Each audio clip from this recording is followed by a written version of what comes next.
आप सभी का स्वागत है इस कक्षा में। प्रैक्टिस बैच की आज ये पहली क्लास है और इस प्रैक्टिस बैच में मैं आपको बता देता हूँ क्या-क्या हम करने वाले हैं। देखिए, प्रैक्टिस बैच में प्रत्येक चैप्टर के हम कॉन्सेप्ट सीखेंगे, सारे कॉन्सेप्ट सीखेंगे। उसके बाद हम सारे सूत्र की प्रैक्टिस करेंगे। प्रत्येक चैप्टर के प्रत्येक सूत्र जो हमारी बोर्ड परीक्षा के लिए बहुत उपयोगी हैं, सभी सूत्रों का हम यहाँ पर रिवीजन करेंगे। उसके बाद हम पीवाईक्यू क्वेश्चंस हल करेंगे। पीवाईक्यू क्वेश्चंस का मतलब है पिछले वर्षों में पूछे गए प्रश्न। तो हर चैप्टर में हम पहले कॉन्सेप्ट सीखेंगे, उन कॉन्सेप्ट पर प्रैक्टिस क्वेश्चन करेंगे और उस चैप्टर से संबंधित सूत्रों को सीखेंगे, उनको कैसे अप्लाई करते हैं ये सब हम सीखेंगे। उसके बाद हम पीवाईक्यू क्वेश्चंस हल करेंगे प्रत्येक चैप्टर के। ये सब हम प्रैक्टिस बैच में करने वाले हैं। आज हम पाठ संख्या 1 जिसका नाम है संबंध एवं फलन। संबंध एवं फलन जो आपकी एनसीईआरटी पुस्तक का पहला पाठ है, इसके कॉन्सेप्ट सीखेंगे। देखिए, इस चैप्टर को करने से पहले हमको संबंध एवं फलन वाले पाठ को करने से पहले हमको कक्षा 11 के कुछ टॉपिक्स हमारी जानकारी होनी चाहिए। उन टॉपिक्स का हम रिवीजन करेंगे क्योंकि उनको बिना समझे हम इस चैप्टर को अच्छे से नहीं समझ पाएंगे। तो पहले हम कक्षा 11 के कुछ टॉपिक्स का रिवीजन करेंगे। पहला टॉपिक है हमारा क्रमित युग्म, जिसको अंग्रेजी में बोलते हैं ऑर्डर्ड पेयर। क्रमित युग्म क्या होता है? पहले हम समझते हैं क्रमित युग्म क्या होता है। कि जब दो संख्याओं को हम एक निश्चित क्रम में लिखते हैं तो उनको हम ऑर्डर्ड पेयर या क्रमित युग्म कहते हैं। जैसे दो अवयव या कोई दो वस्तु जिनको हम निश्चित क्रम में लिखेंगे। जैसे हमारे पास दो वस्तु हैं, एक ए है, एक बी है। तो इनको जब हम निश्चित क्रम में लिखेंगे, पहले ए को लिख देते हैं, उसके बाद बी को, और इनको एक कोष्टक के अंदर बंद कर देंगे, छोटे कोष्टक के अंदर। तो इस रूप को हम बोलते हैं क्रमित युग्म। देखिए, इस क्रमित युग्म में दो संख्या है, दो अवयव हैं, ए और बी। ए पहले लिखा हुआ है, बी बाद में लिखा हुआ है। देखिए, ए और बी को हम इस प्रकार भी रख सकते थे, बी पहले ए बाद में। तो ये क्रम में जब हम दो संख्याओं को एक निश्चित क्रम में रखते हैं तो वह कहलाता है क्रमित युग्म। पहला वाला जो क्रमित युग्म है उसमें ए पहले है, बी बाद में है। दूसरा वाला जो क्रमित युग्म है उसमें बी पहले है और ए बाद में है। तो इस रूप को हम कहते हैं क्रमित युग्म, जिसमें दो संख्याओं को एक निश्चित क्रम में लिखा जाता है। जो पहली संख्या होती है, इस पहली संख्या को हम बोलते हैं प्रथम अवयव। प्रथम अवयव या इसको हम बोलेंगे प्रथम घटक।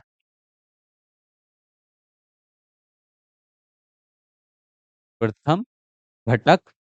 और जो दूसरी संख्या होती है हमको, ये जो दूसरी संख्या है, इसको हम बोलेंगे, जो कोमा के बाद लिखी रहेगी क्रमित युग्म में, उसको हम बोलते हैं द्वितीय घटक। द्वितीय, पहले लिखते हैं अवयव, या तो इसको हम द्वितीय अवयव कहेंगे या हम इसको बोलेंगे द्वितीय घटक।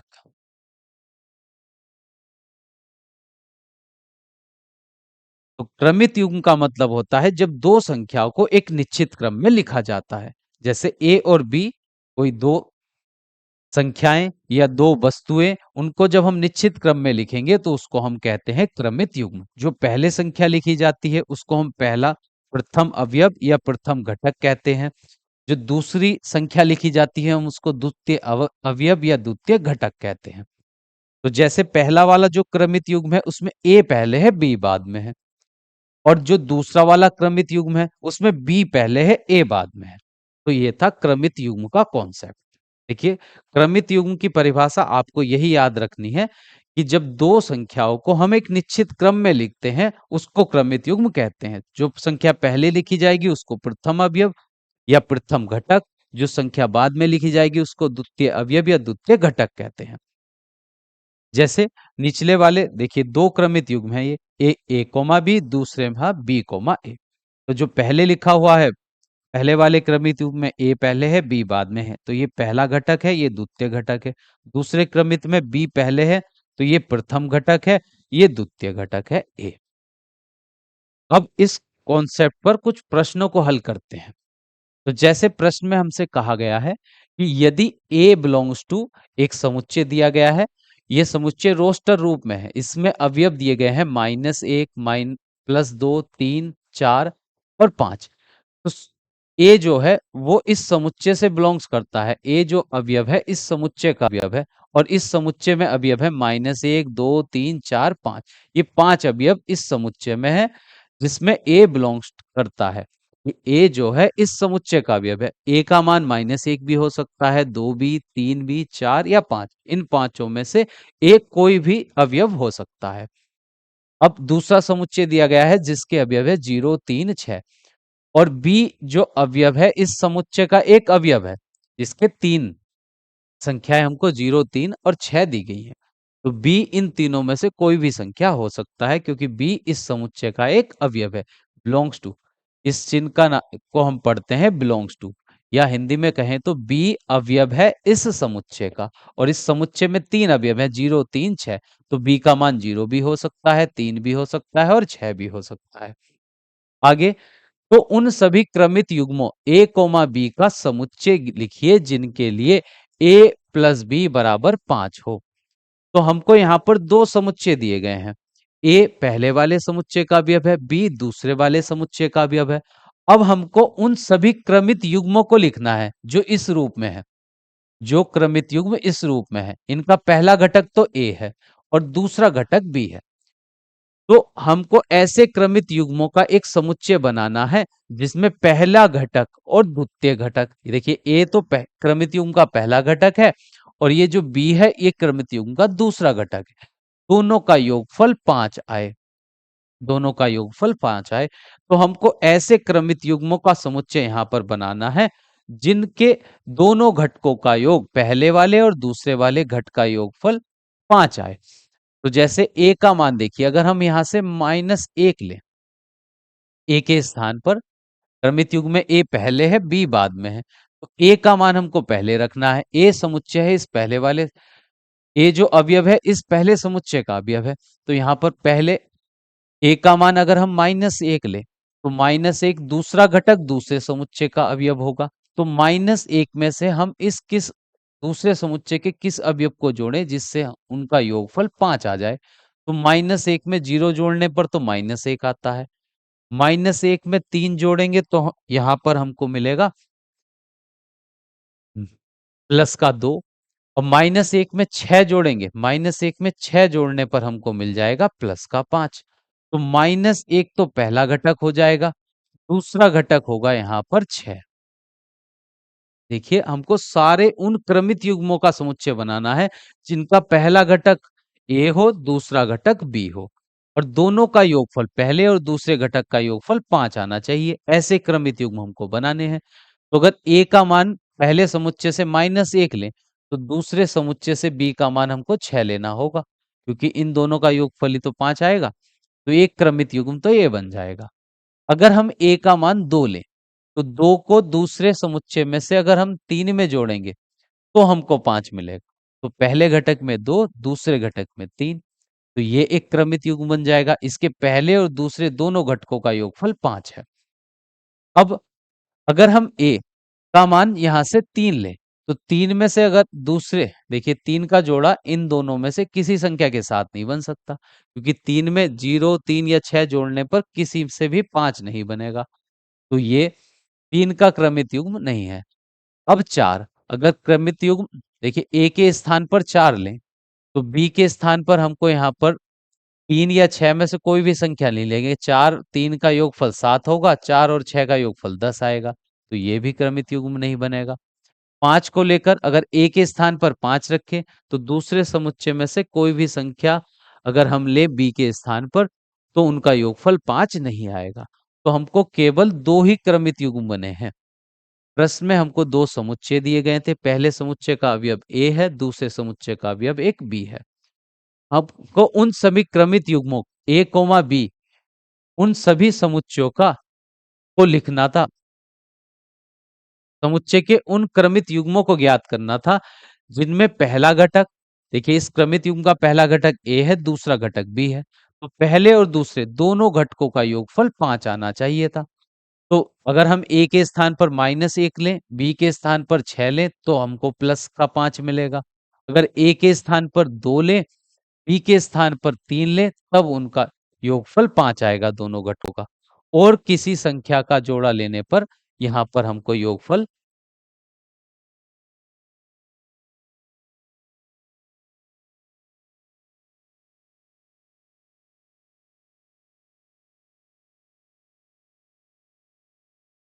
ठीक है। तो ये हमारे जो क्रमित युग्म बने हैं, केवल 2 ही क्रमित युग्म आए हैं इस समुच्चय में। तो ये हमारे इस प्रश्न का उत्तर हो जाएगा। तो प्रश्न में हमको क्रमित युग्म लिखने के लिए पहले और दूसरे, पहले घटक में और दूसरे घटक में कुछ संबंध दिया जाएगा। जैसे यहाँ पर दिया गया था कि पहले क्रमित युग्म के जो 2 घटक हैं ए और बी, दोनों का योगफल कितना है? 5 है। तो ऐसे ही क्रमित युग्म आपको कुछ समुच्चय दिए जाएंगे, उसके पहले और दूसरे घटक को ज्ञात करने के लिए कुछ संबंध अवश्य ही प्रश्न में दिया जाएगा। जैसे यहाँ पर ए और बी का योगफल 5 दिया गया था। अब दूसरा सवाल देखिए। ये प्रश्न में कहा गया है यदि ए बिलोंग्स टू, ये समुच्चय है, मंझले ब्रैकेट के अंदर अवयव दिए गए हैं 2 4 6 9। ए एक अवयव है इस समुच्चय का और इस समुच्चय में 4 अवयव हैं, तो ए का मान 2 4 6 या 9 में से कोई भी हो सकता है। बी एक दूसरा अवयव है जो इस समुच्चय का अवयव है। इस समुच्चय में भी 4 अवयव हैं, 4 6 18 और 27। तो बी का मान 4 6 18 27 में से कुछ भी हो सकता है। अब आगे प्रश्न में कहा गया है तो उन सभी क्रमित युग्मों ए कोमा बी का समुच्चय लिखिए जिनमें ए बी को विभाजित करता है और ए लेस देन बी हो, ए का जो मान हो वो बी से कम हो और ए बी को विभाजित करता हो, ये हमको बताना है। तो इस प्रश्न में हमको उन क्रमित युग्मों का एक समुच्चय बनाना है जिसके पहला घटक दूसरे घटक को पूरा पूरा तो विभाजित करता हो, जिसमें ए बी को विभाजित करता हो और ए का मान बी से छोटा होना चाहिए, ए लेस देन बी होना चाहिए। अब हमको ऐसे क्रमित युग्म बनाने हैं जिनमें उन क्रमित युग्म का पहला घटक दूसरे वाले घटक ए जो है बी को पूरा पूरा बांटता हो और बी के मान से एक ए जो होना चाहिए बी से छोटा हो। तो अब हम देखते हैं कौन कौन सी संख्या क्रमित युग्म में से लें। देखिए हमको क्रमित युग्म ए कोमा बी के रूप में बनाने हैं। तो जो पहला घटक आएगा वह ए है, दूसरा घटक बी है। ए जो है वो पहले समुच्चय का अवयव है और बी दूसरा घटक बी जो है वो दूसरे समुच्चय का अवयव है। तो क्रमित युग्म में से जो पहली संख्या लिखी जाएगी वो पहले वाले समुच्चय से ली जाएगी और दूसरी संख्या जो आएगी वो दूसरे वाले समुच्चय से आएगी यहाँ क्रमित युग्म में। तो अगर ए के स्थान पर हम 2 लें तो 2 बी के स्थान पर अब हमको कौन सी संख्या लेनी होगी जिससे हम ए पहले घटक से दूसरा घटक पूरा पूरा विभाजित होना चाहिए। तो 2 का जोड़ा हम इस दूसरे समुच्चय की किस संख्या से बनाएं कि 2 दूसरी संख्या को पूरा पूरा विभाजित कर दे।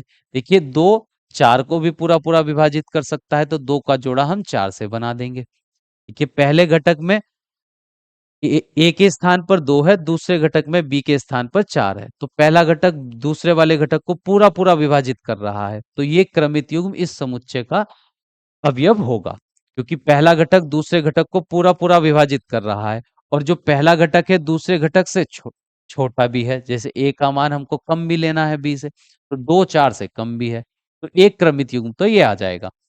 2 का जोड़ा हम 6 के साथ भी बना सकते हैं क्योंकि 2 6 को भी पूरा पूरा विभाजित कर देगा और 2 6 से छोटा भी है।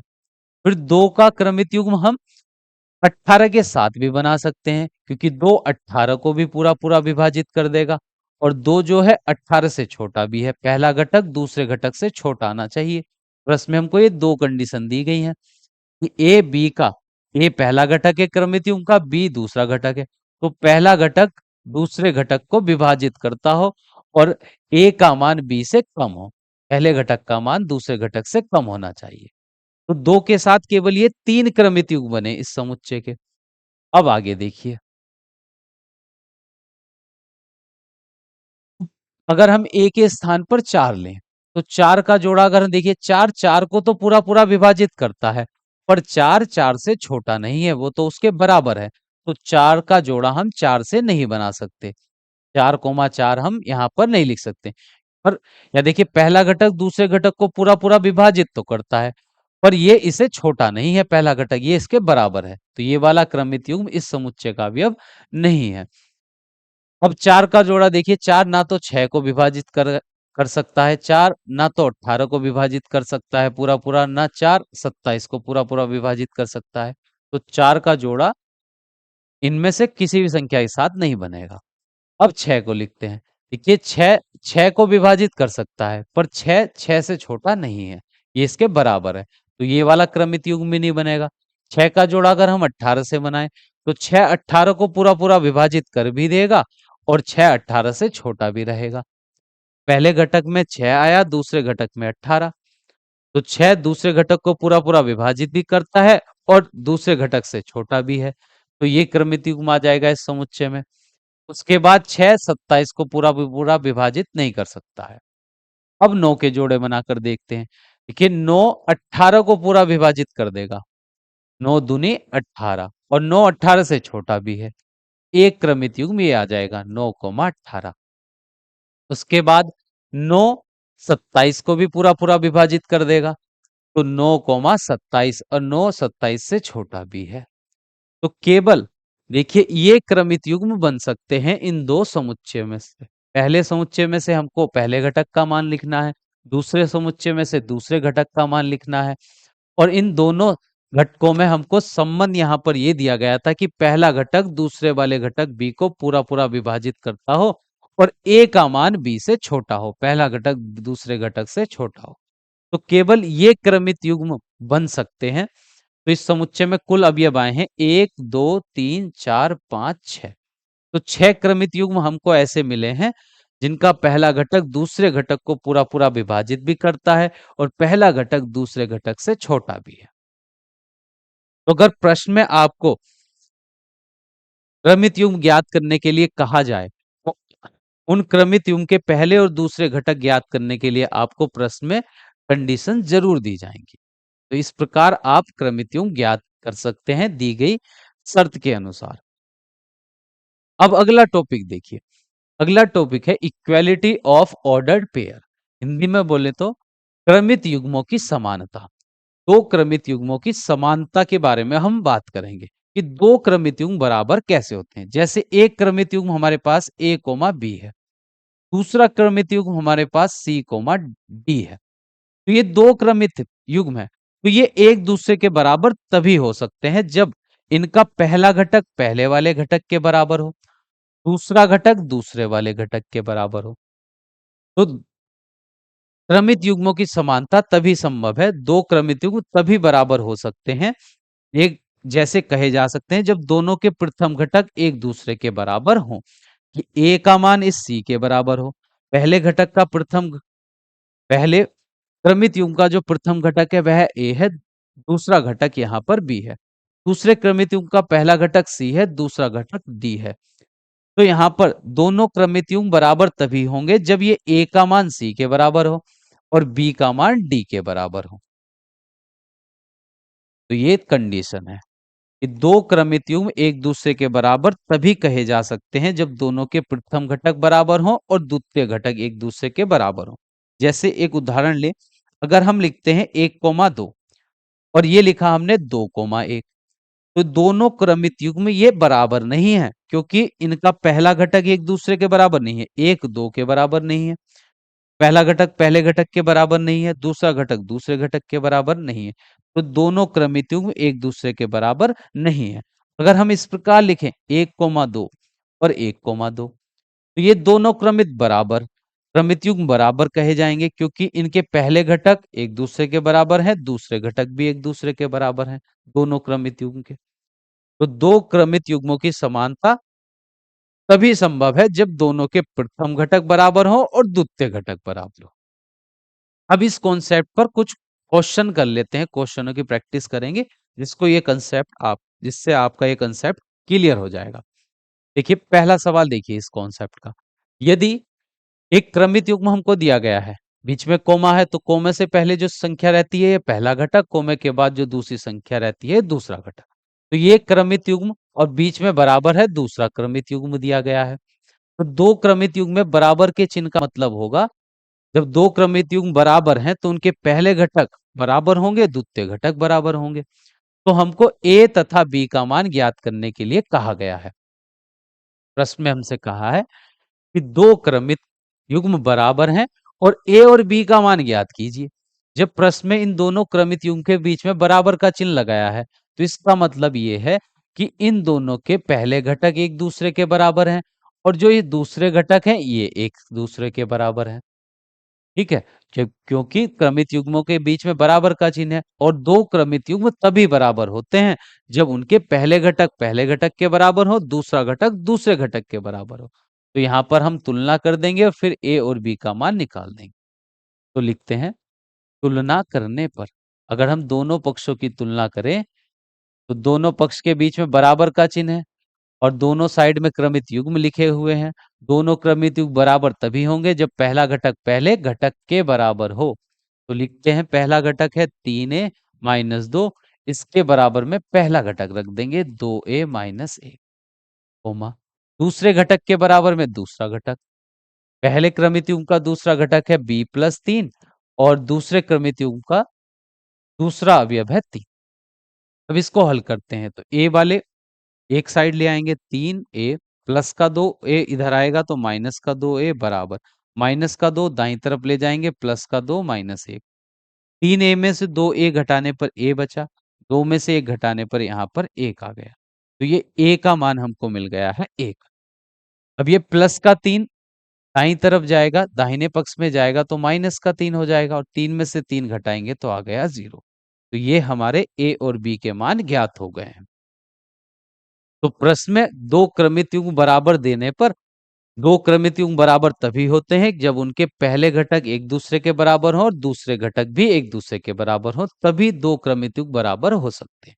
तो यहाँ दो क्रमित युग्म के बीच में बराबर का चिन्ह दिया गया था, तो इसका मतलब ये था कि इनके पहले घटक बराबर हैं और दूसरे घटक भी बराबर हैं, तभी बीच में बराबर का चिन्ह लगाया यहाँ पर। तो ये प्रश्न कंप्लीट हो चुका है। अब अगला सवाल देखिए, प्रश्न संख्या 2। जैसे यहाँ पर दो क्रमित युग्म दिए गए हैं। पहला क्रमित युग्म है x+3, 5। दूसरे क्रमित युग्म का पहला घटक 6 है, दूसरा घटक है 2x+22। तो x तथा y के मान ज्ञात कीजिए। यहाँ पर दो क्रमित युग्म दिए गए हैं, बीच में बराबर का चिन्ह है और हमको पता है कि दो क्रमित युग्म तभी बराबर हो सकते हैं जब उनके पहले घटक के बराबर हो और दूसरे घटक दूसरे घटक के बराबर हो। तो यहाँ पर अब तुलना कर लेते हैं दोनों पक्षों की। तुलना करने पर तो पहला घटक यहाँ पर है x+3 और दूसरे क्रमित युग्म का पहला घटक है 6। पहले क्रमित युग्म का दूसरा घटक 5 है, दूसरे क्रमित युग्म का दूसरा घटक है x+22। अब इनको हल करते हैं तो प्लस का 3 दाहिने पक्ष में जाएगा, -3, x में से 6 घटा देंगे तो हमको मिल गया 3। अब ये x का मान 3 आया है, इसको यहाँ पर रख देंगे तो y 5 बराबर x के स्थान पर 3 प्लस y, प्लस का 3 बाईं तरफ ले आते हैं, 5 में से 3 घटाएंगे 2, तो यहाँ से y का मान हमको मिल गया है 2 और यही हमारे इस सवाल के सही उत्तर हो जाएंगे। प्रश्न में दो क्रमित युग्म दिए गए हैं, उनके बीच में बराबर का चिन्ह है, तो हमको याद रखना है कि दो क्रमित युग्म बराबर तभी होते हैं जब उनका पहला घटक बराबर हो और दूसरा घटक दोनों क्रमित युग्म का बराबर हो। तो दोनों पक्ष क्रमित युग्म के बीच में बराबर का चिन्ह था, इसलिए हमने पहले घटक एक दूसरे के बराबर में रख दिए, दूसरे घटक एक दूसरे के बराबर में रखकर x और y के मान ज्ञात कर लिए। अब अगले कॉन्सेप्ट पर चलते हैं कि अगला कॉन्सेप्ट है Cartesian product of set. Hindi में बोले तो समुच्चयों का क्रमित गुणन। अब दो समुच्चयों का क्रमित गुणन कैसे ज्ञात करते हैं, ये कॉन्सेप्ट सीखते हैं। दो समुच्चयों का क्रमित युग्म, जैसे हमारे पास कोई दो समुच्चय हो, जैसे पहला समुच्चय है, देखिए इसके अंदर मैं संख्या लिख लेता हूं 1 2 3। समुच्चय ए के अवयव 3 के अंदर 3 अवयव है। समुच्चय बी के अंदर यहाँ पर 4 और 5 दो अवयव है। अब हम इन दोनों समुच्चयों का कार्तीय गुणन ज्ञात करना है। तो दो समुच्चयों का कार्तीय गुणन ज्ञात करने के लिए हम संकेत a गुणा b का प्रयोग करते हैं। देखिए दो समुच्चय के बीच में गुणा का चिन्ह है तो इसको हम बोलते हैं, इन दोनों समुच्चय का हम कार्तीय गुणन ज्ञात कर रहे हैं। ए गुणा बी, ए गुणा बी, दो समुच्चयों के गुणन को हम कार्तीय गुणन द्वारा प्रदर्शित करते हैं। तो जैसे हमको दो समुच्चय दिए गए हैं और पूछा गया है कि ए और बी का कार्तीय गुणन कीजिए, तो हम उसको संकेत ए गुणा बी द्वारा व्यक्त करेंगे। पहले समुच्चय ए लिख लेते हैं, 1, 2, 3 के बाद गुणा, फिर समुच्चय बी 4, 5। तो जब हम दो समुच्चयों का कार्तीय गुणन करते हैं तो कार्तीय गुणन भी एक प्रकार का समुच्चय होता है, पर उसके अवयव, दो समुच्चयों का जो कार्तीय गुणन है ये भी एक समुच्चय ही है, और इसके जो अवयव होंगे वो क्रमित युग्मों के रूप में होते हैं। जैसे हम ए और बी का कार्तीय गुणन ज्ञात कर रहे हैं तो इसके जो अवयव निकलेंगे ये एक समुच्चय ही है, पर इसके जो अवयव आएंगे वो क्रमित युग्मों के रूप में होंगे। और ऐसे क्रमित युग्म जिनका पहला घटक तो समुच्चय ए से लिया जाएगा क्योंकि ए पहला आया है, और उनका दूसरा घटक समुच्चय बी से लिया जाएगा। तो अगर हम ऐसे क्रमित युग्म बनाए जिनका पहला घटक ए से लिया जाए और दूसरा घटक समुच्चय बी से लिया जाए, तो जो क्रमित युग्म हमारे बनेंगे वो ए गुणा बी समुच्चय के अवयव कहलाएंगे। तो अगर देखिए समुच्चय ए का एक अवयव हम ले एक, क्रमित युग्म का पहला अवयव हमने लिया एक जो समुच्चय ए का अवयव है, और क्रमित युग्म का दूसरा अवयव हम यहाँ पर 4 भी ले सकते हैं, 5 भी ले सकते हैं एक के साथ में। तो एक बार 4 के साथ, एक के साथ में हमने 4 को रखा, तो ये एक क्रमित युग्म बन गया।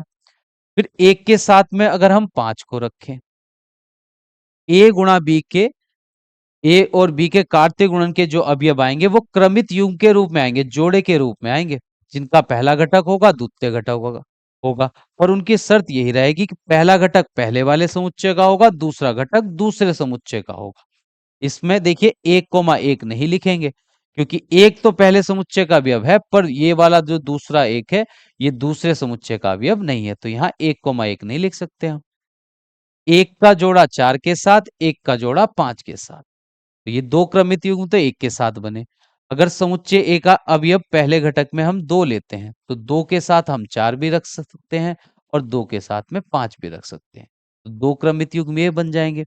फिर 3 के साथ में हम 3 के साथ में 4 और 3 के साथ में 5 भी। तो ये क्रमित युग्म, ये ए और बी दोनों समुच्चयों का कार्तीय गुणन हमने ज्ञात कर लिया है, जिसको हम बोलते हैं कार्टेशियन प्रोडक्ट। कि दो समुच्चयों का कार्तीय गुणन भी एक समुच्चय ही है, पर उसके अवयव संख्या के रूप में ऐसे नहीं। जैसे ये समुच्चय ए था तो इसमें तो 3 अवयव थे, 1, 2, 3। समुच्चय बी में 2 अवयव थे, पर जब उनका कार्तीय गुणन हमने ज्ञात किया तो उसमें जो अवयव हमको मिले हैं, देखिए इस कार्तीय गुणन में कितने अवयव हैं, 1, 2, 3, 4, 5, 6। ये 6 अवयव हैं इस कार्तीय गुणन के। कार्तीय गुणन भी एक समुच्चय ही है। जैसे ए और बी का हमको कार्तीय गुणन ज्ञात करना है तो ए और गुणा बी एक समुच्चय ही है, और उसके अवयव क्रमित युग्मों के रूप में रहते हैं। उनकी शर्त यही रहती है कि पहला अवयव पहले समुच्चय का और दूसरा जो अवयव रहता है क्रमित युग्म में वो दूसरे समुच्चय का होना चाहिए। जैसे हम इन सभी क्रमित युग्म में देख भी सकते हैं, एक समुच्चय ए से है, 4 समुच्चय बी का है, एक समुच्चय एक का है, 5 समुच्चय बी का है। तो ये आ गया कार्तीय गुणन। अब हम इस कॉन्सेप्ट पर कुछ क्वेश्चंस हल करेंगे। जैसे पहला सवाल देखिए, यदि a बराबर एक समुच्चय है, b बराबर एक समुच्चय है, हमको a गुणा b का मतलब है a और b का कार्तीय गुणन ज्ञात करना है। b गुणा a का मतलब है b और a का हमको कार्तीय गुणन ज्ञात करना है। तो पहले हम a गुणा b निकाल लेते हैं। a समुच्चय लिखेंगे 1, 3, 5, 6 गुणा समुच्चय b को लिखते हैं 2, 4। तो a गुणा b के कार्तीय गुणन का मतलब है कि a गुणा b जो समुच्चय है हमारा कार्तीय गुणन का, उसके अवयव क्रमित युग्म के रूप में आएंगे, और ऐसे क्रमित युग्म जिनका पहला घटक तो a का अवयव होगा और दूसरा घटक समुच्चय b का अवयव होगा। तो बनाते हैं क्रमित युग्म एक के साथ। देखिए समुच्चय a का एक अवयव हमने लिया एक, तो एक के साथ समुच्चय b से हम 4 का क्रमित युग्म भी बना सकते हैं और 2 का भी, 1, 2 फिर 1, 4।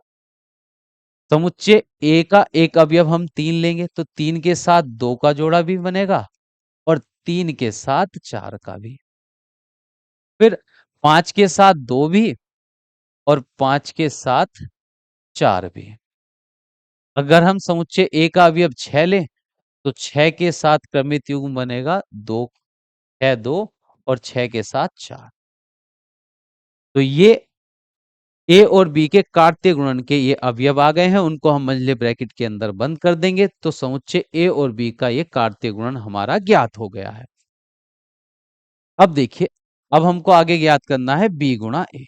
तो जब बी गुणा ए का मतलब है ए और बी का काट्य गुणन ज्ञात करना।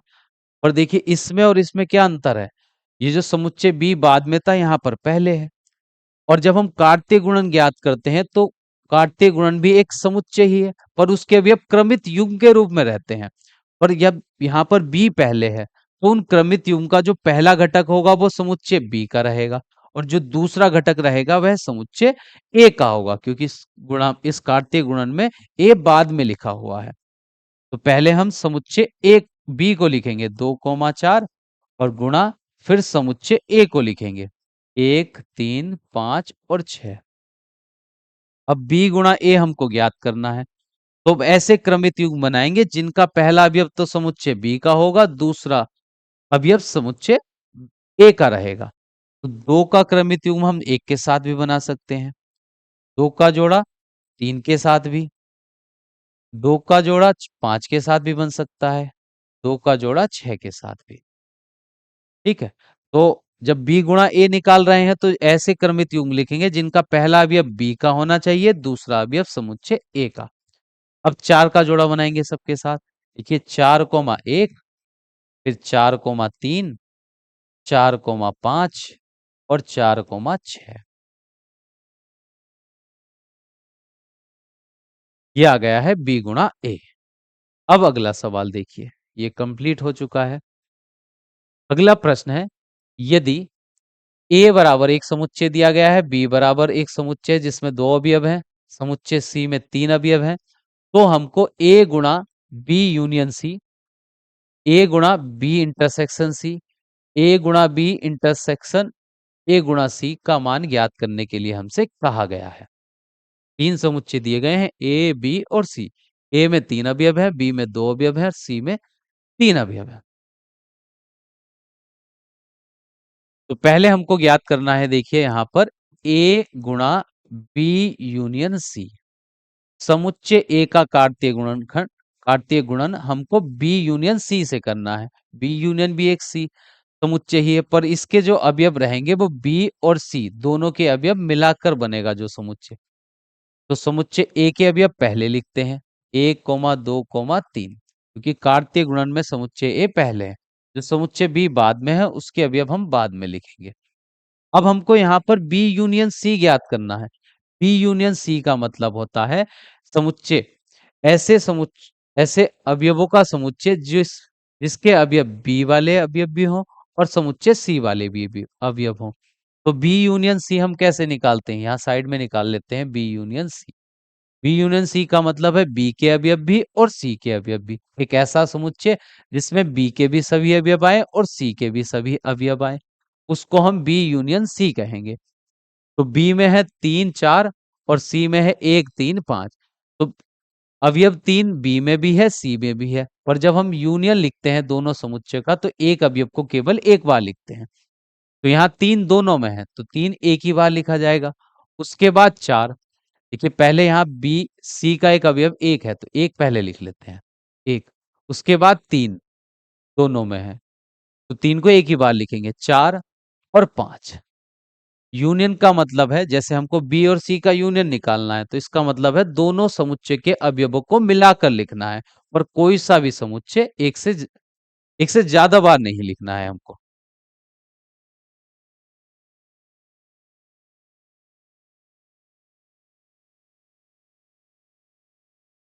ठीक है, तो ये बी यूनियन सी आ गया तो इसको हम यहाँ पर लिख लेंगे 1,3,4,5। अब हमको देखिए इनका कार्तीय गुणन करना है इन दोनों समुच्चय का। ए का कार्तीय गुणनखंड बी यूनियन सी के साथ करना था, तो पहले ए लिखा हुआ है, समुच्चय ए को लिखा, फिर कार्तीय गुणन बी यूनियन सी वाले समुच्चय को हमने लिख दिया। अब दोनों का कार्तीय गुणन करेंगे, तो कार्तीय गुणन भी एक प्रकार का क्या होता है, समुच्चय ही होता है, पर उसके सभी अवयव क्रमित युग्म के रूप में रहते हैं। तो जब इन दोनों का कार्तीय गुणन हमको ज्ञात करना है, तो इसके इस कार्तीय गुणन में जो क्रमित युग्म बनेंगे उनका पहला घटक तो समुच्चय ए का होगा, दूसरा घटक समुच्चय बी यूनियन सी का रहेगा। तो पहले घटक में अगर हम एक लिखें तो एक के साथ एक का जोड़ा बन जाएगा, एक के साथ फिर तीन का जोड़ा,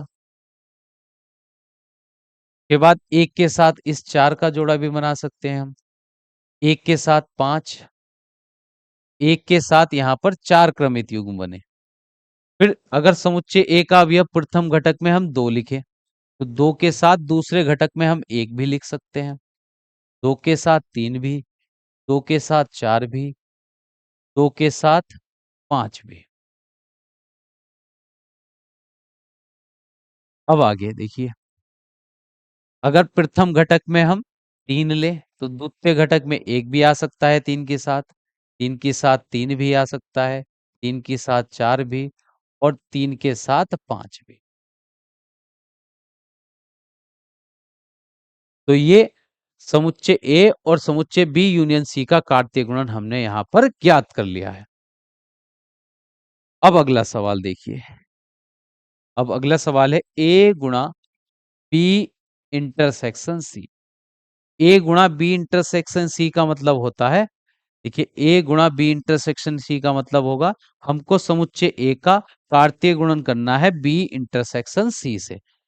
तो इस कार्तीय गुणन में जो क्रमित युग्म आएंगे उनका पहला अवयव तो समुच्चय ए से हम लेंगे, और दूसरा अवयव जो रहेगा उन क्रमित युग्म का दूसरा घटक वो समुच्चय B union B intersection C का रहेगा। तो पहले समुच्चय ए को लिख लेते हैं, 1,2,3 कार्तीय गुणन।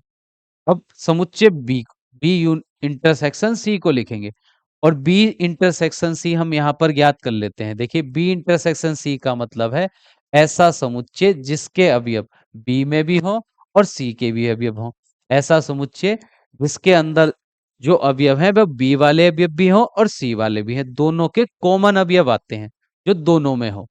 तो समुच्चय बी और सी में केवल तीन ही एक जैसा अवयव है, तो बी इंटरसेक्शन सी में यहां पर हमको मिल जाएगा तीन। तो बी इंटरसेक्शन सी में केवल एक ही अवयव है, वह है तीन। तो यहां लिखते हैं समुच्चय इसका अवयव है तीन। बी इंटरसेक्शन सी का मतलब है ऐसा समुच्चय जिसके अवयव बी में भी हो और सी में भी हो। तो ऐसे अवयव हमको लिखने होते हैं बी इंटरसेक्शन सी में जिस जो अवयव बी में के भी अवयव हो और समुच्चय सी के भी अवयव हो। तो ऐसा केवल एक ही अवयव है जो दोनों में है, तो बी इंटरसेक्शन सी आया तीन। अब इन दोनों का कार्तीय गुणन करना है, तो कार्तीय गुणन में हम क्रमित युग्म लिखते हैं। तो क्रमित युग्म में पहला घटक पहले वाले समुच्चय का, दूसरा घटक दूसरे वाले समुच्चय का। तो पहला समुच्चय के अवयव है एक दो तीन, दूसरे समुच्चय में तीन है। तो अगर पहले क्रमित युग्म में हम पहले घटक में एक लिखें, तो उसके साथ दूसरे समुच्चय का जो दूसरा घटक आएगा वो दूसरे समुच्चय से लेंगे, दूसरे समुच्चय में केवल तीन ही है, तो एक के साथ तीन। फिर अगर हम पहले घटक में दो लिखें तो दो के साथ भी तीन। अगर पहले घटक में तीन लिखें तो दूसरा घटक भी तीन रहे। तो ये आ गया है ए गुणा बी इंटरसेक्शन सी। अब अगला सवाल देखिए, अब हमको प्रश्न में ए गुणा बी, ए और बी का कार्तीय गुणन और ए और सी के कार्तीय गुणन का हमको निकालना है इंटरसेक्शन। कार्तीय गुणन ए गुणा बी, कार्तीय गुणन ए गुणा सी, दोनों का इंटरसेक्शन हमको ज्ञात करना है। तो पहले हम ए इंटरसेक्शन बी, ये ए और बी का कार्तीय गुणन इंटरसेक्शन ए और सी का कार्तीय गुणन, दोनों कार्तीय गुणन का हमको इंटरसेक्शन निकालना है कि वे अवयव लिखने हैं जो इस कार्तीय गुणन के भी हो और इस वाले कार्तीय गुणन के भी हो। तो पहले हम ए गुणा बी लिख लेते हैं, ए और बी का कार्तीय गुणन। तो समुच्चय ए और बी का कार्तीय गुणन जब हम करेंगे तो एक का जोड़ा तीन के साथ भी, एक का जोड़ा चार के साथ भी बनेगा। 1,3 1,4। उसके बाद 2 का जोड़ा 3 के साथ भी, 2 का जोड़ा 4 के साथ भी, 2,3, फिर 2,4। फिर तीसरा अवयव 3 का जोड़ा 3 के साथ भी, 3 का जोड़ा 4 के साथ भी, तो 3,3 और 3,4। तो ये अभी हमने ज्ञात किया है ए और बी का कार्तीय गुणन। अब इंटरसेक्शन बीच में जैसा था वैसे ही लगा देंगे। अब हमको ए इंटरसेक्शन सी ज्ञात करना है। ए इंटरसेक्शन सी समुच्चय और ए, अच्छा, इंटरसेक्शन नहीं, ए और सी का कार्तीय गुणन ज्ञात करना है। ए और सी का कार्तीय गुणन, तो समुच्चय ए का, ए और सी के कार्तीय गुणन में जो क्रमित युग्म आएंगे उनका पहला घटक तो समुच्चय ए से लिया जाएगा और दूसरा घटक समुच्चय सी से लिया जाएगा। एक का जोड़ा एक के साथ, फिर एक का जोड़ा 3 के साथ, एक का जोड़ा 5 के साथ। तो यहां लिख लेते हैं 1,1, 1,3 और 1,5। उसके बाद समु अगर पहले समुच्चय ए का पहला घटक हम 2 लें, दूसरा घटक 1 भी हो सकता है, 3 भी और 5 भी। तो 2 का जोड़ा बनाएंगे हम 1 के साथ, 2 का जोड़ा 3 के साथ, 2 का जोड़ा 5 के साथ। फिर अगला अवयव है 3, 3 के जोड़े भी बना लेते हैं। 3 का जोड़ा 1 के साथ, 3 का जोड़ा 3 के साथ और 3 का जोड़ा 5 के साथ। तो ये सभी क्रमित युग्म हमने यहाँ पर लिख लिए हैं। ए और सी के कार्तीय गुणन के सभी क्रम अवयव हम यहाँ लिख चुके हैं। अब दोनों समुच्चयों का हमको यहाँ पर इंटरसेक्शन ज्ञात करना है। इंटरसेक्शन का मतलब होता है कि वे अवयव जो इन दोनों समुच्चय में हो। तो ऐसे क्रमित युग्म अब हमको ढूंढने हैं जो इन दोनों समुच्चयों के अवयव हैं। ऐसे क्रमित युग्म हमको ढूंढने हैं जो इन दोनों क्रमित, इन कार्तीय गुणनों के अवयव हो। तो 1,3 यहाँ पर है, 1,3 वहां पर भी है, तो लिखते हैं 1,3। के बाद 1,4, उधर 1,4 नहीं है। फिर 2,3, 2,3 है दोनों में। देखिए एक तो 1,3 मिला यहाँ पर दोनों में, फिर 2,3 भी है दोनों समुच्चयों में, 2,3। उसके बाद 2,4 यहाँ पर नहीं है, 3,3 है, ये 3,3 दोनों में है, तो 3,3। उसके बाद 3,4 यहाँ पर नहीं है, तो ये हमारा आ गया है ए और बी के कार्तीय गुणन, ए और सी के कार्तीय गुणन का इंटरसेक्शन। इंटरसेक्शन का मतलब ए और बी का कार्तीय गुणन और ए और सी के कार्तीय गुणन के वे अवयव जो इन दोनों समुच्चयों में है। तो वे ये 3 ही अवयव है कुल। तो ये हमारे इस सवाल का सही उत्तर है। उम्मीद करता हूं आप ये कॉन्सेप्ट अच्छे से समझ गए होंगे कार्तीय गुणन का। अब हम अगले कॉन्सेप्ट पर चलेंगे, पर एक सवाल और है, पहले इसको कर लेते हैं। और एक बार चैट बॉक्स में आप सभी बताइए कि आपको ये तीनों कॉन्सेप्ट जो अभी तक हमने सीखे हैं ये अच्छे से क्लियर हो गए हैं या नहीं।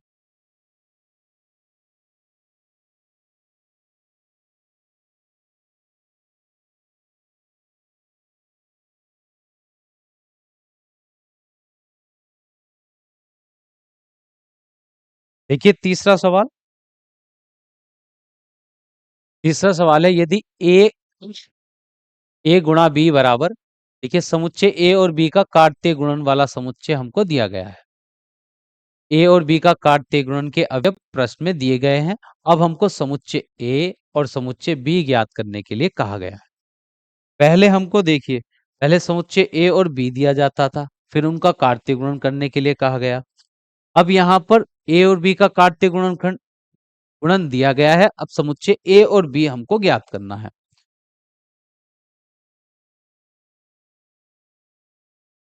देखिए ए और बी के कार्तीय गुणन का मतलब होता है कि ए गुणा बी जो है, ये कार्तीय गुणन जो है समुच्चय ए और बी का, इसका मतलब ये है कि इस ये भी एक समुच्चय है और इसके जो अवयव होते हैं वो क्रमित युग्म के रूप में रहते हैं, ऐसे जोड़े के रूप में। पर इनमें एक खासियत होती है, जैसे ए गुणा बी का कार्तीय गुणन करा है तो इन सभी क्रमित युग्म में जो पहला अवयव होगा वो तो पहले वाले समुच्चय का रहेगा और जो दूसरा अवयव होगा वो दूसरे वाले समुच्चय का रहेगा। ये हमने भी पीछे भी सीखा था कि जब ए और बी का काट्य गुणन ज्ञात करेंगे तो ए और बी के काट्य गुणन में जितने भी क्रमित युग्म आएंगे उन सभी का पहला घटक पहले वाले समुच्चय का रहेगा और दूसरा घटक दूसरे वाले समुच्चय का रहेगा। तो यहाँ पर इन सभी क्रमित युग्म में जो पहले घटक यहाँ पर दिए गए हैं जैसे ए बी ए बी, ये सभी पहले घटक इस पहले वाले समुच्चय के होंगे और जो ये बाद में दिए गए हैं ये सभी घटक ये समुच्चय पहले वाले समुच्चय के होंगे। ये सभी घटक जो क्रमित युग्म में पहले घटक में दिए गए हैं और जो द्वितीय घटक में ये दिए गए हैं अवयव, ये जो है यहाँ पर ये कोमा है, ये सभी द्वितीय घटक के जो अवयव हैं ये समुच्चय बी के अवयव है, बाद वाले समुच्चय के। जो बाद का अवयव है वो बाद वाले समुच्चय का अवयव कहलाता है। जो क्रमित युग्म में जो दूसरे घटक हैं वे दूसरे वाले समुच्चय के हैं। तो यहां से हमको ए ज्ञात करना था। ए जो रहेगा ए और बी के काट्य गुणन में जितने भी क्रमित युग्म आए हैं उनके पहले घटकों का जो को लेकर जो समुच्चय बनेगा उसी को हम कहेंगे समुच्चय ए। तो यहाँ ए बी पर समुच्चय में किसी एक अक्षर को एक से ज्यादा बार नहीं लिखते, तो ए को यहाँ पर केवल एक ही बार लिखेंगे, बी केवल एक ही बार लिखा जाएगा। तो समुच्चय ए में केवल दो ही अवयव हैं ए और बी। अब समुच्चय बी ज्ञात करना है। तो बी ए और बी के काट्य गुणन में जितने भी क्रमित युग्म हैं उनके द्वितीय घटकों में जो अवयव हैं उनको लेकर जो समुच्चय बनेगा, यहाँ पर कोमा है आपको याद रखना, उनको लेकर जो द्वितीय घटकों को लेकर जो समुच्चय बनेगा वह दूसरा वाला समुच्चय ये बी कहलाएगा। तो यहाँ एक तीन दो दिए गए हैं, तो यहाँ इसके अवयव हैं एक दो और तीन। समुच्चय बी में ये तीन अवयव हैं एक दो और तीन। समुच्चय ए में यहाँ पर दो अवयव हैं ए और बी। अगर आप समुच्चय ए और बी का अब काट्य गुणन करोगे तो आपको यही वाले अवयव मिल जाएंगे। ए और बी का अगर काट्य गुणन करोगे तो यही वाला समुच्चय आपको फिर से मिल जाएगा। तो इस प्रश्न में हमको काट्य गुणन दिया गया था, उसके बाद समुच्चय ए और बी ज्ञात करने के लिए कहा गया था। ठीक है, यहाँ पर कॉमा है। ये कॉन्सेप्ट क्लियर हो चुका है। अब अगला कॉन्सेप्ट देखिए, सभी कक्षा के साथ बने रहेंगे। एक कॉन्सेप्ट और सीखना है, उसके बाद नेक्स्ट कॉन्सेप्ट हम नेक्स्ट क्लास में सीखेंगे कल शाम 9 बजे। तो अभी सभी जुड़े रहिएगा। रक्षित आर्या, शिवम शर्मा, अभी जुड़े रहिएगा क्लास के साथ। क्लास और 10 मिनट और चलने वाली है बस, फिर नेक्स्ट क्लास में करेंगे और क्वेश्चन। तो अगला टॉपिक है हमारा number of element in the Cartesian product of two set. दो समुच्चयों के क्रमित युग्म गुणन में अवयवों की संख्या कैसे ज्ञात करते हैं। बिना कार्तीय गुणन ज्ञात किए हम कैसे बता सकते हैं कि दो समुच्चयों के कार्तीय गुणन में कितने अवयव आएंगे। जैसे देखिए अभी हमने यहाँ पर ए और बी का कार्तीय गुणन किया था। इस वाले सवाल में समुच्चय ए और बी का कार्तीय गुणन ज्ञात किया, तो कार्तीय गुणन में देखिए कितने अवयव आए हैं, एक दो तीन चार पांच छह सात आठ अवयव आए हैं। तो हम कैसे बताएंगे कि दो समुच्चय के कार्तीय गुणन में अवयवों की संख्या कितनी होगी बिना कार्तीय गुणन ज्ञात किए। ये ए और बी की बिना गुणा किए हम कैसे बताएंगे कि ए और बी के कार्तीय गुणन में कितने अवयव आएंगे। तो उसके लिए आपको कुछ सूत्र याद रखने हैं। देखिए अगर आपके पास कोई समुच्चय है जैसे ए एक समुच्चय है, इसमें दो अवयव है, ये तीन अवयव है समुच्चय ए में। तो समुच्चय की ए के अवयवों की संख्या को हम इस प्रकार लिखेंगे, छोटा एन कोष्टक में उस समुच्चय का नाम जिस समुच्चय के हम अवयवों की संख्या लिख रहे हैं। तो इसमें तीन अवयव हैं तो लिखेंगे एन ए बराबर तीन। एक दूसरा समुच्चय है बी जिसमें अगर एक दो चार एक तीन चार पांच ये चार अवयव हैं, तो समुच्चय बी में अवयवों की संख्या को हम इस संकेत द्वारा लिखेंगे एन ब्रैकेट के अंदर बी। जिस समुच्चय के अवयवों की संख्या को लिखना है उसको कोष्टक के अंदर उसके बाहर एन। तो इस समुच्चय में अवयवों की संख्या है चार।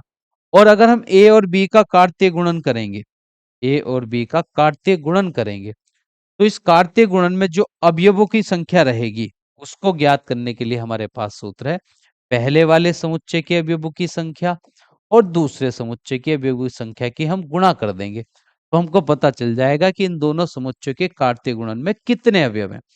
जैसे यहाँ पर समुच्चय ए में 3 अवयव थे, समुच्चय बी में 4 अवयव हैं, तो समु ए और बी जो कार्तीय गुणन आया है उसमें अवयवों की संख्या यहाँ पर रहेगी 3 चौक 12। जैसे हमने ये सवाल किया था तो इसमें भी आप देख सकते हैं, ये समुच्चय ए में कितने अवयव हैं, 1 2 3 4, 4 अवयव हैं यहाँ पर। और समुच्चय बी में अवयव है 1 2, और जो इनका कार्तीय गुणन आया है उसमें अवयव देखिए कितने हैं, 1 2 3 4 5 6 7 8, वो इन्हीं दोनों समुच्चय के गुणनफल के बराबर है, 4 दूनी 8 के बराबर। तो आपको ये एक सूत्र याद रखना है, उस सूत्र को लिख लेते हैं। ए और बी के कार्तीय गुणन में अवयवों की संख्या बराबर समुच्चय ए में अवयवों की संख्या गुणा समुच्चय बी में अवयवों की संख्या के गुणनफल के बराबर रहता है। अगर ए और बी के कार्तीय गुणन में अवयवों की संख्या आपको बतानी है, तो समुच्चय ए और समुच्चय बी दोनों के अवयवों की गुणा कर देंगे, तो हमको दोनों के कार्तीय गुणन में जो अवयवों की संख्या होगी वो पता चल जाएगी। ठीक है, ये एक सूत्र है आपका। दूसरा सूत्र, अगर आपके पास 3 समुच्चय हैं, ए बी और सी, तीनों के कार्तीय गुणन में अगर अवयवों की संख्या आपको पता करनी है कि ए बी सी तीन समुच्चयों के कार्तीय गुणन की में अवयवों की संख्या पता करनी है, तो पहले समुच्चय के अवयवों की संख्या गुणा दूसरे समुच्चय के अवयवों की संख्या गुणा तीसरे समुच्चय के अवयवों की संख्या, तीनों की गुणा कर देंगे तो आपको तीनों समुच्चय के कार्तीय गुणन के अवयवों की संख्या मिल जाएगी। इन दो सूत्रों को आपको ध्यान में रखना है। अगर इनमें से एक बात और याद रखेंगे कि अगर दोनों समुच्चयों में से कोई सा एक समुच्चय असीमित समुच्चय हो, अपरिमित समुच्चय हो, मतलब ऐसा समुच्चय जिसके अवयवों की संख्या को गिना ना जा सके, जिसमें अवयवों की संख्या अपरिमित हो, जिनको गिनना संभव ना हो, अगर ऐसा कोई समुच्चय है, जैसा ए या बी में से दोनों में से कोई सा एक समुच्चय अपरिमित समुच्चय है जिसके अवयवों की संख्या को गिना नहीं जा सकता, तो जब हम उनकी का कार्तीय गुणन करेंगे तो जो कार्तीय गुणन में अवयवों की संख्या आएगी वह भी हमको अपरिमित ही मिलेगी। अगर इन दोनों कार जैसे दो समुच्चय होते हैं ए और बी, अगर ए हमारे पास प्राकृतिक संख्याओं का समुच्चय है, प्राकृतिक संख्याओं का समुच्चय है, ये तो एक से स्टार्ट हो जाएगा आगे तक चलता रहेगा। समुच्चय बी में केवल दो ही अवयव हैं, 2 और 3। अब अगर हम दोनों का कार्तीय गुणन करें तो इनका कार्तीय गुणन में हमको अनंत ही अवयव मिलेंगे, क्योंकि समुच्चय ए में देखिए अवयवों की संख्या असीमित है, वो तो आगे तक बढ़ती जा रही है।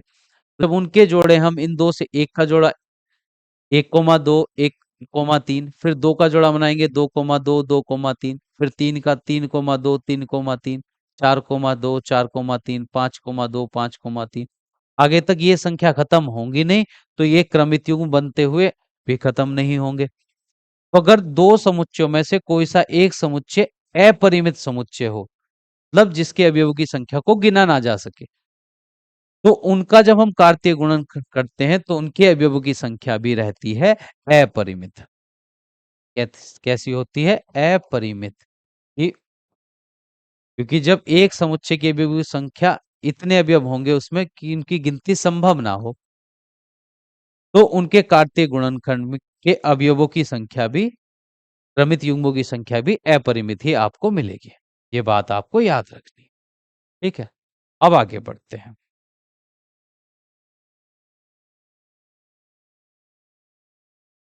देखिए ये सवाल देखिए,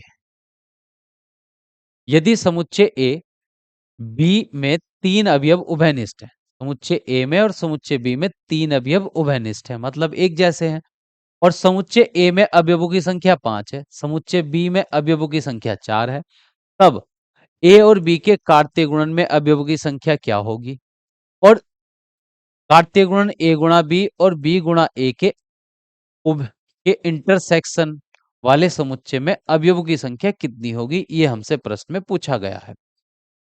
देखिए समुच्चय ए और बी में उभयनिष्ठ, उभयनिष्ठ का मतलब होता है जो एक जैसे अवयव हैं, समुच्चय ए में भी वे 3 अवयव है और समुच्चय बी में भी वे 3 अवयव है, तो तीन अवयव एक जैसे हैं दोनों समुच्चय में।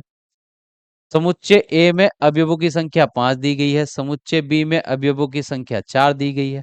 पहले हमको ज्ञात करना है समुच्चय ए और बी के काट्य गुणन में अवयवों की संख्या। तो ये सूत्र अभी हमने लिखा है कि ए और बी के काट्य गुणन में अवयवों की संख्या जो होगी समुच्चय ए और समुच्चय बी दोनों के दोनों समुच्चय के अवयवों की संख्या के गुणनफल के बराबर रहेगी। तो समुच्चय ए में कुल अवयव है 5, समुच्चय बी में कुल अवयव है 4 और 5 की गुणा 4 से कर देंगे तो आ जाएगा 20। ए और बी के काट्य गुणन में कुल अवयवों की संख्या यहां पर है 20। अब इसका जो दूसरा भाग है हमको अवयवों की संख्या बतानी है ए और बी के काट्य गुणन, बी गुणा ए के काट्य गुणन के इंटरसेक्शन में अवयवों की संख्या हमको बतानी है कितने अवयव होंगे। देखिए ये सूत्र भी आपको याद रखना है। अगर समुच्चय ए और बी के काट्य गुणन फिर बी और ए के काट्य गुणन के उभयनिष्ठ वाले समुच्चय में अगर अवयवों की संख्या ज्ञात करनी हो तो हम ये देखेंगे कि दोनों समुच्चयों में कुल उभयनिष्ठ अवयवों की संख्या कितनी है।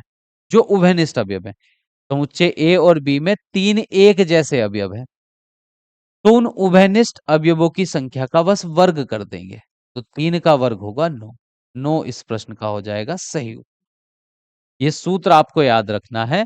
अगर समुच्चय ए और बी में कुछ अवयव उभयनिष्ठ है, कुछ अवयव उभयनिष्ठ, उभयनिष्ठ का मतलब एक जैसे अवयव है दोनों समुच्चयों में, और फिर आपको ए और बी के काट्य गुणन, बी और ए के काट्य गुणन के इंटरसेक्शन वाले समुच्चय के अवयवों की संख्या अगर पूछी जाए तो केवल उभयनिष्ठ अवयवों की संख्या का वर्ग कर देंगे। तो आपको उन दोनों ए और बी और ए के काट्य गुणन के इंटरसेक्शन वाले समुच्चय की अवयवों की संख्या मिल जाएगी।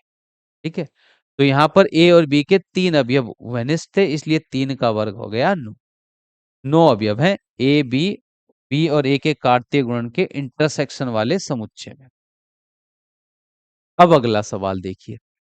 प्रश्न में कहा गया है कि यदि a बराबर 3 संख्या है, समुच्चय ए में 3 अवयव दिए गए हैं, समुच्चय बी में भी 3 अवयव हैं और समुच्चय सी में 2 अवयव हैं, तब हमको समुच्चय ए के अवयवों की संख्या, समुच्चय बी के अवयवों की संख्या, समुच्चय सी के अवयवों की संख्या और ए और बी के काट्य गुणन के अवयवों की संख्या बतानी है। ए बी सी तीनों काट समुच्चयों के काट्य गुणन में अवयवों की संख्या ज्ञात करने के लिए कहा गया है। पहले सवाल का उत्तर एन ए का मतलब है समुच्चय ए के अवयवों की संख्या, तो समुच्चय ए में 3 अवयव हैं। एन बी का मतलब है समुच्चय बी के अवयवों की संख्या, समुच्चय बी में भी 3 ही अवयव हैं। तीसरा एन सी का मतलब है समुच्चय सी के अवयवों की संख्या, तो समुच्चय सी में केवल 2 अवयव है। अब हमको चौथे वाले प्रश्न में पूछा गया है ए और बी के काट्य गुणन में अवयवों की संख्या कितनी है। ए और बी में दोनों समुच्चयों के काट्य गुणन में अवयवों की संख्या इन दोनों समुच्चयों के अवयवों की संख्या के गुणनफल के ही बराबर होगी। तो ए में अवयवों की संख्या 3, बी में भी अवयवों की संख्या 3, तो 3 तिया 9 है इन दोनों काट्य गुणन वाले समुच्चय में अवयवों की संख्या। अब पांचवा सवाल है इन तीनों समुच्चयों के काट्य गुणन में अवयवों की संख्या, तो एन ए गुणा बी गुणा सी, तो तीनों समुच्चयों के काट्य गुणन में अवयवों की संख्या इन तीनों समुच्चयों के अवयवों की संख्या के गुणनफल के बराबर रहेगी संख्या। तो समुच्चय ए में अवयवों की संख्या 3 है, बी में 3 है और सी में 2 है। अब इनकी गुणा कर देंगे, 3 तिया 9, 9 दूनी 18, 18 अवयव है इन तीनों समुच्चयों के काट्य गुणन में। तो ये कॉन्सेप्ट भी आपका कंप्लीट हो चुका है। अब जो अगला कॉन्सेप्ट है रिलेशन, संबंध, जो कक्षा 12 का चैप्टर का टॉपिक है जो हमको पढ़ना है, ये हम नेक्स्ट क्लास में पढ़ेंगे। तो एक बार रिवाइज कर लेते हैं एकदम से कि आज हमने क्या पढ़ा है। तो पहले हमने पढ़ा है ऑर्डर पेयर क्या होते हैं, क्रमित युग्म। उसके बाद पढ़ा क्रमित युग्मों की समानता कैसे देखते हैं, दो क्रमित युग्म समान कैसे होते हैं। समुच्चयों का क्रमित गुणन कैसे करते हैं। उसके बाद दो समुच्चयों के कार्तीय या क्रमित गुणन में अवयवों की संख्या क्या होती है। और नेक्स्ट क्लास में हम अगला टॉपिक स्टार्ट करेंगे सम्मत, जो हमारा कक्षा 12 का टॉपिक है। उम्मीद करता हूं आपको यह क्लास अच्छी लगी होगी और सारे कॉन्सेप्ट आप समझ गए होंगे। और जो छात्र इस क्लास में उपस्थित नहीं है लाइव क्लास में, तो ये क्लास रिकॉर्डेड फॉर्म में भी कुछ समय के बाद आपके इस प्रैक्टिस बैच में मिल जाएगी, जिसको आप किसी भी समय चाहे जितनी बार देख सकते हैं। जब तक आपके कॉन्सेप्ट क्लियर ना हो, इस क्लास को आप चाहे जितनी बार देख सकते हैं। और ये जो वर्क हमने किया है, ये पीडीएफ भी आपको इसी क्लास के साथ में मिल जाएगी रिकॉर्डेड फॉर्म में। मिलते हैं नेक्स्ट क्लास में।